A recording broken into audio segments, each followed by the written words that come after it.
मतलब मेरे पास कोई ऑप्शन नहीं है यार। मैं घर नहीं जाता 3-3 4-4 साल। आप नहीं समझेंगे कि मेहनत करके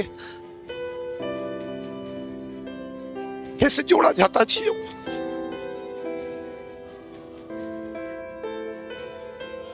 एग्जामपुर वाले विवेक सर का यूं टूट कर रोना ये बताता है कि अब इस देश की शिक्षा व्यवस्था रसातल में जा चुकी है।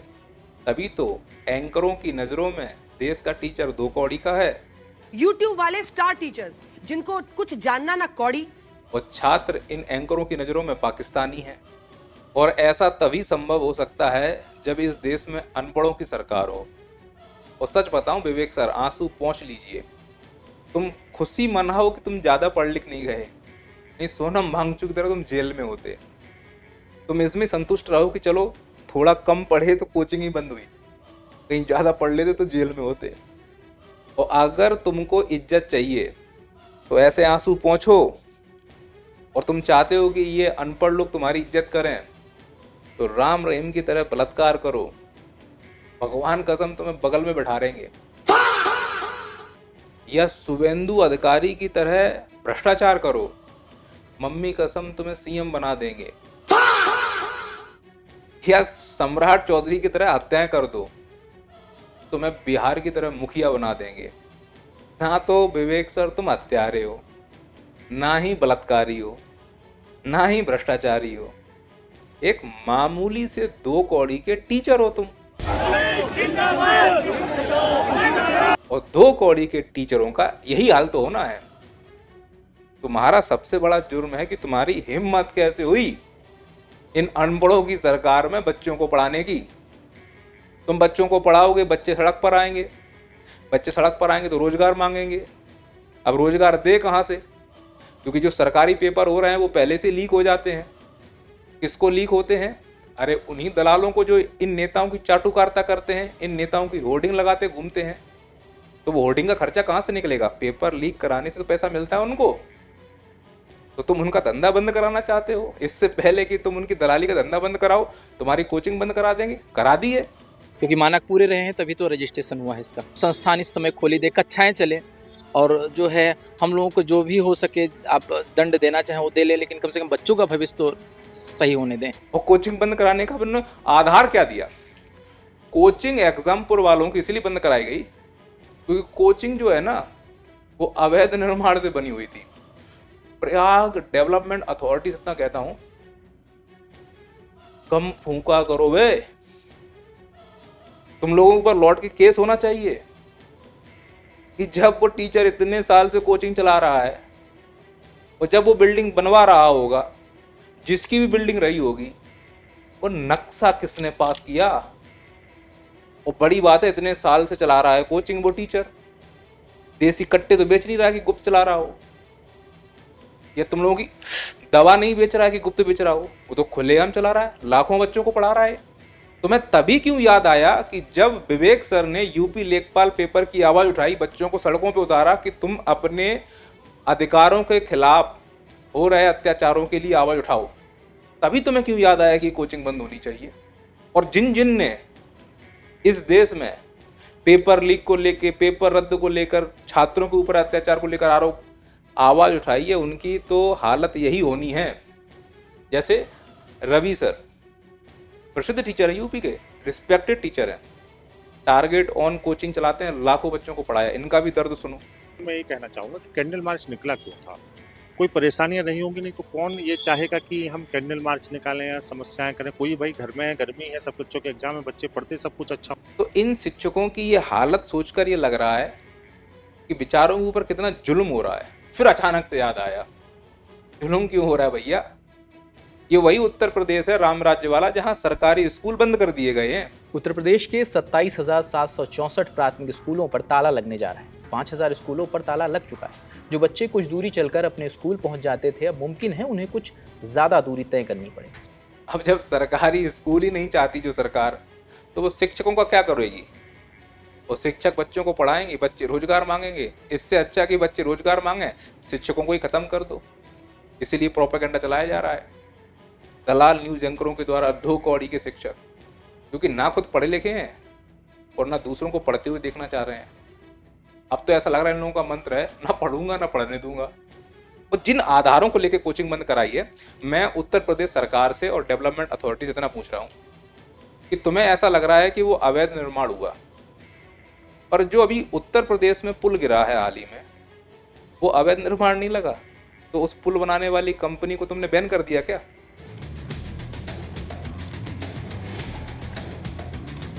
अरे मैं इतना पूछना चाह रहा हूं उत्तर प्रदेश सरकार से, अभी जो गंगा एक्सप्रेस वे तुमने बनाया था ना 29 अप्रैल को, 29 मई, 1 महीना भी नहीं हो पाया, इसमें दरारें आ गई। 36,000 करोड़ रुपए की लागत से बने गंगा एक्सप्रेस वे में उद्घाटन के कुछ ही समय बाद दरारें दिखाई देने लगी हैं। तो क्या इस रोड को बनाने वाली कंपनी को तुमने अवैध घोषित कर दिया? और एक और हवाला दे रहे हैं कि विवेक सरी कोचिंग में फायर सेफ्टी नहीं थी, रवि सरी कोचिंग में फायर सेफ्टी नहीं थी। फायर सेफ्टी की बात उत्तर प्रदेश कर रहा है।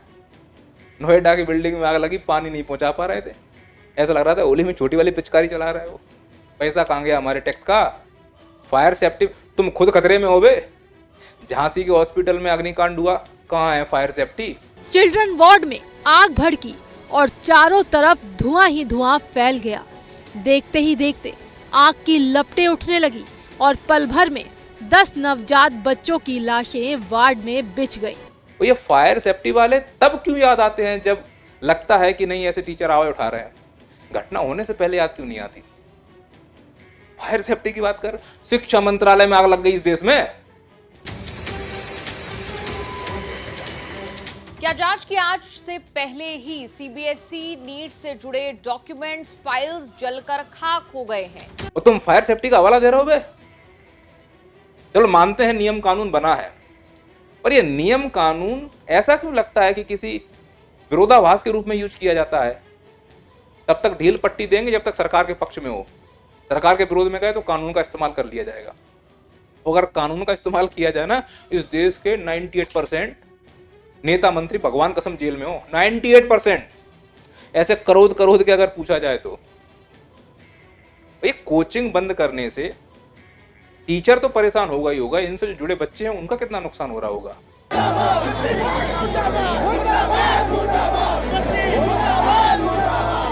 और उन बच्चों से छोटी इकोनॉमी चलती है। अनपढ़ो हॉस्टल में रहते होंगे तो हॉस्टल में किराया आता होगा, खाना खाने जाते होंगे तो होटल चल रहे होंगे, हॉस्टल से कोचिंग आते होंगे तो ऑटो चल रहे होंगे। पूरी इकोनॉमी का वट्टा बैठा दोगे, कर कुछ पा नहीं रहे हो। चौथी इकोनॉमी से छठवीं पहुंच गई है तुम्हारी इसी बेवकूफ़ी की वजह से। आज पूरे इस सिस्टम पर हमारे चंबल क्षेत्र की एक कहावत बिल्कुल अच्छे से फिट हो रही है। कहावत यह है कि गधा पे जोर ना चले तो गधैया के कान ऐंठ दो। अब इनकी औकात ये तो है नहीं कि पेपर लीक रोक लें, ये सिस्टम सही कर दें, तो ये गधैया के कान ऐंठ रहे हैं। दलाली कायम है और कायम रहेगी। कि पेपर लीक होने के बाद जो भी आवाज उठाएगा सड़कों पे उतरेगा, उनके मुखिया को परेशान किया जाएगा। अब मुखिया को परेशान करोगे तो मुखिया क्या करेगा फिर बताओ? क्या चाहते हो कि कलम अलम छोड़ दें, कुछ और उठाया जाए? जीवन रोटी करने के लिए क्या करें मुझे बताओ? सरकारी नौकरी तुम दे नहीं पाओगे, ईमानदारी से दाल रोटी चला रहे हैं, खा रहे हैं, तुमसे इतनी उम्मीद करते हैं कि पेपर अच्छे से कराओ, वो भी तुम एहसान नहीं कर रहे हो। तुम्हारे बाप के जेब से पैसा नहीं जा रहा है, हमारे टैक्स का पैसा है। तुम्हें वहाँ बैठाला है बस व्यवस्थाएं देखने के लिए, नहीं हो पा रही है तो कुर्सी है, तुम्हारा जनाजा नहीं, उतर जाओ। लेकिन ये नंगियाई क्यों करने में लगे हो? ऐसा क्यों दिखा रहे हो कि तुम्हें शिक्षकों को कोई मतलब ही नहीं है? तुम क्यों गवारपन में उतर आए हो सब लोग? थोड़ी सी शर्म रखो यार। ये सत्ता जीवन भर तो रहने वाली है नहीं है। जो तुम ये बी रहे हो, बो रहे हो बबूल के बीज, भविष्य में इसमें फल नहीं लगेंगे। नफरत से देश चल रहा है। सपने 2047 विकसित होने के दिखा रहे हो, क्या विकसित हो गए? गप मार दो कि बिजली उत्पादन बढ़ गया। उत्तर प्रदेश में बिजली कटौती हो रही है, हर घर नल जल योजना चला दी। अरे मध्य प्रदेश में पानी के लिए पैर छूते घूम रहे हैं पार्षद।